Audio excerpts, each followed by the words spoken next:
सितारों से परे एक जादुई दुनिया थी, जहां हवा में तैरते द्वीप नीलम सी चमकते थे। वहां एक साहसी खोजी एलियन स्काईफायर खजाने की तलाश में निकला।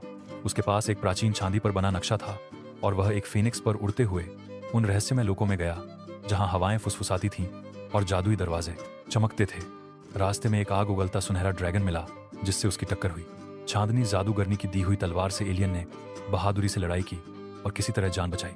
फिर आए गाते हुए क्रिस्टल के जंगल और जादू से चमकती नदियां, अजीब जीव जो आधे साए और आधे प्रकाश जैसे थे। उन्होंने उसे पहेलियां और चुनौतियां दी। सब पार कर वो एक तारा धूल से बने रक्षक के पास पहुंचा।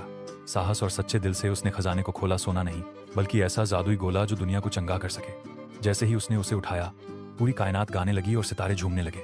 तभी खजाने की शक्ति ने एलियन को एक और रहस्य का संकेत दिया। कहीं एक और दरवाजा था जो समय से परे था। एलियन ने फीनिक्स पर सवार होकर नई खोज के लिए उड़ान भरी। इस बार उसकी आंखों में अनंत ब्रह्मांड की झलक थी।